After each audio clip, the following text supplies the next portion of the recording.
Is getting consistent flow of patients a challenge? When one avenue dries up, you could really feel the dip in patient numbers and income. Well, when what are the best avenues to be attracting patients? It's good to have more than just one that you're relying on and counting on.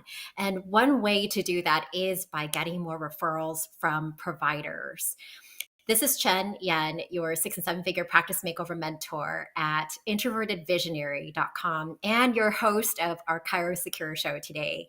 Today, we're going to talk about 3 ways to get more provider referrals so that you can focus on seeing patients and not worry so much about where you're going to actually find them and how. So, getting referrals from providers is a great avenue because many times patients, if they've heard about you through someone they already trust, then they're more likely to start care and follow through with it. Also, there are different kinds of practitioners you could be getting referrals from, resulting in you having to do less marketing. For example, you could be getting referrals from medical doctors, other kinds of practitioners as well. Let's just talk about medical doctors. Medical doctors have thousands of patients in their practices, and many would be willing to refer if they knew about you and trusted in you. So, in terms of with other practitioners, um, there are other kinds of providers aside from medical doctors. There are nurse practitioners. I have clients who are nurses and nurse practitioners, and they say, "Hey, don't forget about us. It's actually easier to get a hold of us." And so PAs, also PT, even though some of you may feel like, well, they might see us as competition, if you are able to um, communicate what what you could do that's different from what they can do for their patients, there's still an opportunity to get referrals that way too. There are also different kinds of providers, even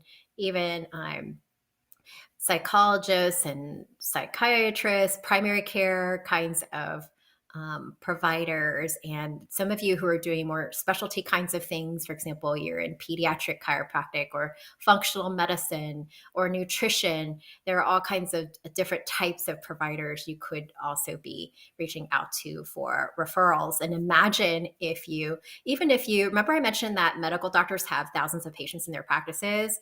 Well, even if you were to be getting, imagine 3 referrals a week from 2 to 3 providers, what would that do for your practice? Because that adds up, doesn't it? 3 referrals from 2 providers is 6 patients a week. Or even if you had 3 providers only sending you.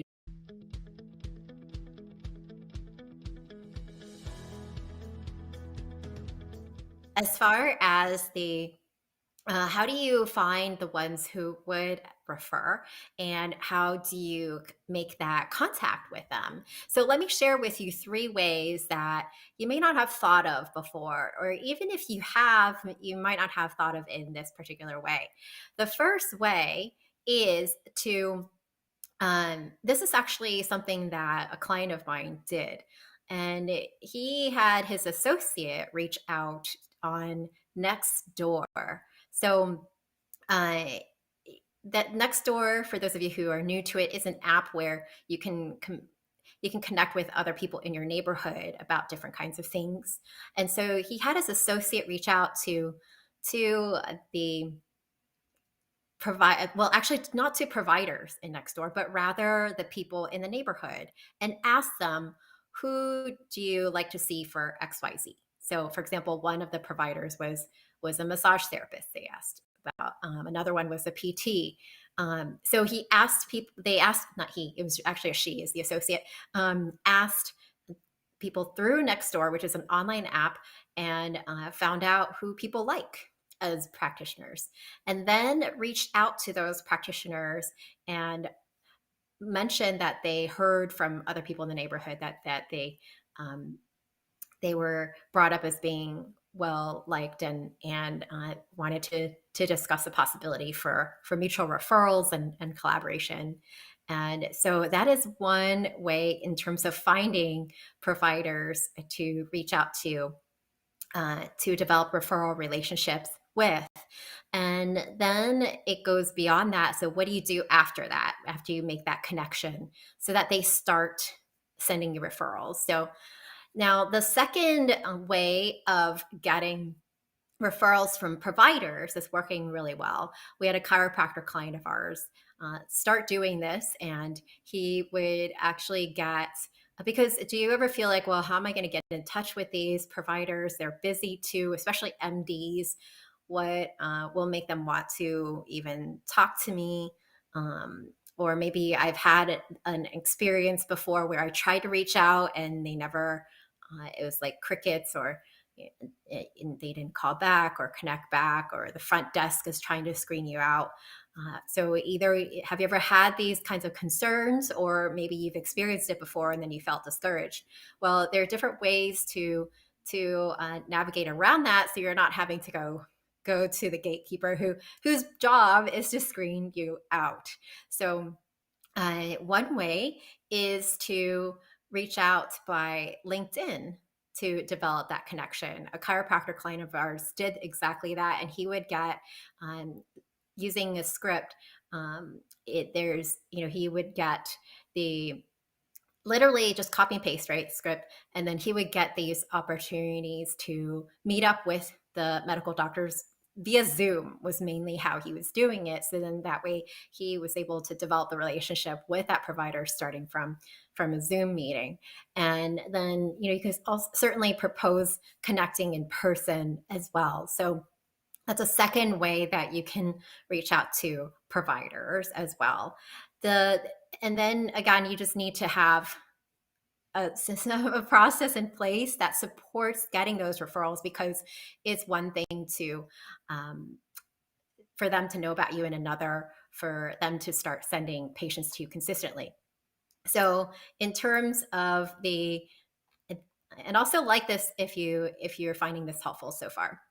So, as far as the third way to actually get more referrals from providers, so the third way to get more referrals from providers is this is a great way to go around the gatekeepers. See, one of the reasons why perhaps if you have started a relationship with a provider and you even felt like, oh, we got along really well, they seem to really click and they seem to like what I had to say.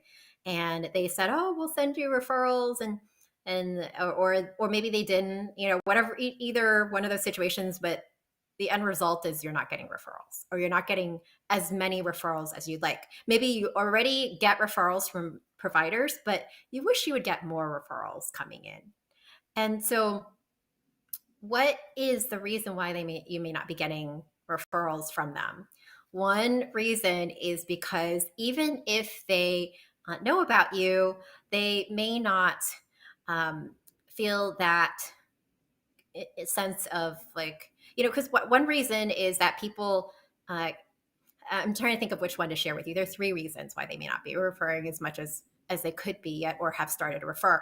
One of those reasons is that even if you have shared things with them about your approach, they honestly don't understand how exactly it could help their patients, and to perhaps what extent you can help their patients. For example, they might have their own ideas about what it means for their patients to get chiropractic. And then they're just, even though maybe some of you do different techniques, or you also don't practice chiropractic in the way that most people in terms of think about it, in terms of high volume adjustments. And that's about what you do, or like you do other kinds of things as well, maybe even do functional medicine kind of work. And so, but they end up boxing you into that. So what happens is that they will never really think about you to refer, or maybe they might not think of you as much to refer, right?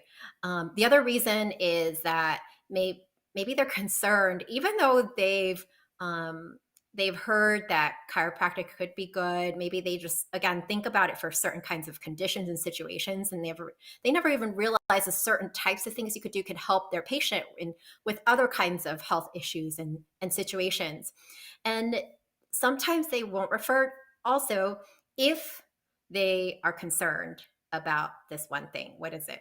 So a lot of medical doctors, conventional medical practitioners are concerned about lawsuits. So if they're not confident about safety and efficacy, and you know how it is, there have been some bad rep out there about chiropractic. Even though it is safe, there's still things or people saying uneducated types of things that goes around even within the medical community. Some are skeptical, right? Even though there's so much literature and science and many safe adjustments, many safe patients where you've seen yourself and many chiropractors have seen, it's still if there's an inkling of concern about safety or efficacy, they're likely not going to refer it because they're concerned about lawsuits. So that's one reason why you may not be getting referrals yet, or they're not referring as much as you could be already. And another reason is because of the top of mind awareness. So top of mind awareness of being a like it if they're even if they know about you, if you're not top of mind awareness, what happens is they get busy. They're busy seeing patients. They have other people trying to get their attention. They have vendors getting their attention. Their sales rep coming in to tell them about all kinds of things. Drug reps talking about things. Nurses talking about things. All kinds of things that can get a doctor's attention or other medical doctors' attention. So if you're not top of mind awareness, then they may not even think to refer to you. Like you might think that you had a good relationship started, but then 2 days later or a week later, they kind of already forgot. Wait, who's that again? What was that person's name? And so, and the third reason is you may not be getting as many referrals started off or so far, or yet as many as you would like, is because they may not have that kind of a personal connection with, like, you may not have as much of that personal connection click, right? Because most oftentimes, think about the people you like referring to, likely there's a part of you that likes them, right? So they might not know you enough to be comfortable yet, so then the goal is, how do you actually, if you were to rate yourself on a scale of 1 to 10 of each of the three areas, how do you feel you're doing right now? On a scale of 1 through 10, when you think about perhaps one provider you would like to get more referrals from, or one provider you would like to start getting referrals from, with 10 being the highest. And the goal is to look at how can you get that more to 10. And so when you are, one way to do that more readily is to educate the providers about what, the clinical side of things. But the thing is, it's challenging to just have a conversation and get to know each other a bit more, and then again expect referrals, and that's that, right? It's what's more helpful is that you are able to educate them on some very specific things that would lead to the possibility of them giving you a referral, whether it is through a one-on-one conversation through Zoom, whether it is stopping by their office and doing a again, talking to them one-on-one, or to a few doctors at once. Imagine having a few doctors in the office referring patients to you. What would that look like for your practice? That's leverage. When you get that happening for just one office, it's not like, I actually have I've heard of there's actually a chiropractic practice management group that I had heard of, where they're encouraging their chiropractors to write down a list of 100 doctors or providers in the area. And I thought, oh my gosh, it feels so draining just even thinking about that, having to reach out to 100 providers. Whereas for us, especially as introverted visionaries, our clients, it's all about how can you get the most out of the energy you're putting in, so you can put less time and energy into it. Especially as an introvert, you don't have as much of this go go go go go go go go go go all the time energy as extroverts might, right? So then, as far as I mentioned Zoom meeting or in person, or so you could speak to a couple of providers in their office, or you could also be doing a talk that is in front of a group of doctors. We've had clients who've done that in a group of 20 doctors or providers or 50 providers, and then educated them, and then also ended up getting referrals from that. You just need to have a way, again, a way of like knowing what to say, because it's different than just educating. Doing a lecture or a clinical lecture in front of providers is still different than doing a lecture, not done than doing a lecture, but then educating them clinically, also for the purpose of inspiring referrals. And then you also need to have a system in place, again, that supports those referrals, those first referrals coming in the door. And then what system do you have in place that supports the continuation of those referrals coming in without you feeling like you have to be like bugging them too much or spending too much time doing this thing. So, for what I decided to do is to give you access to a free template that you could literally use to be getting your first referrals from medical doctors and other practitioners. So, click on the link below. It's getmoremdreferrals.com. Again, it's www.getmoremdreferrals.com. So I'm giving you that free script that you could use to help you with getting doctor referrals and other provider referrals, plus a free training on the system of getting referrals. So we talked about a couple elements from the system today, and we talked about what are 3 ways to get more provider referrals, and the free training will take it further into what are some of the things to think about, even beyond getting these 3 ways of getting referrals from providers, so that you can start getting more medical doctor referrals or other provider referrals and focus on seeing patients more instead of wondering how you're going to get more patients, because otherwise, it can feel too time consuming to do all this marketing, and especially if marketing isn't working. So feel free to go there, www.getmoremdreferrals, and we will see you next time.